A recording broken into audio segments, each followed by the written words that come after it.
He didn't start out evil. Light Yagami began as a student, brilliant, bored, and angry at the world's injustice. But what broke him wasn't the death note, it was what it awakened. A taste of power so intoxicating it blurred right and wrong, until the person he thought he was disappeared into the shadow of who he became. He watched criminals walk free on the evening news, faces smirking, verdicts announced, justice undone. To someone like Light, raised in a system of law and order, this felt like betrayal. He wasn't just angry, he felt humiliated, powerless, not because he couldn't act, but because the world wouldn't let him. So, when the death note fell into his hands, it wasn't fate, it was fuel. It gave form to something already buried inside him, a desire not just for justice, but for dominance. At first, he tested it cautiously, names of the wicked scribbled in secret. But the high hit fast, power wrapped around his ego like a crown made of fire. He didn't just want to punish, he wanted to reshape the world in his image. Every name he wrote down whispered back, "You are the one who decides." He stopped being Light, the student, he became something else, a concept, a myth, a symbol of fear. But here's the twist, the more powerful he became, the more paranoid he grew. Because when you control life and death, you start to fear losing control.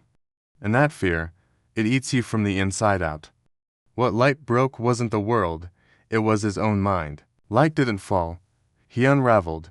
The further he reached for control, the more he created enemies that lived in his own mind. El and Nir weren't just rivals, they were projections of his deepest fear, being outsmarted, outmaneuvered, outed. With every plan he made, he left a shadow of paranoia behind him. He started rehearsing conversations before they happened, replaying them after.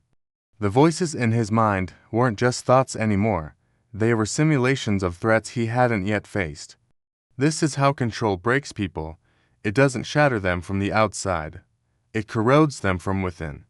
Light believed if he controlled every outcome, he would be untouchable. But in chasing total order, he became enslaved by the very chaos he tried to suppress. Every person became a variable. Every friend a possible spy, every smile a test.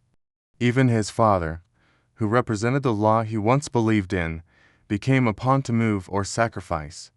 By the end, Light wasn't saving the world, he was trying to prove he was right. And that's the tragedy, the more he tried to shape reality, the less he could see it clearly. The world didn't break him, he broke the part of himself that could live in it.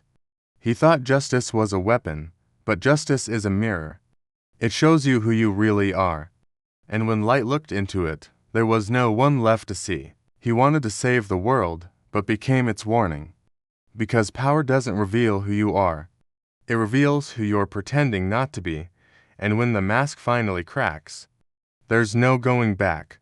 This was just one story. But across anime, these fractures appear again and again, in different faces, different names.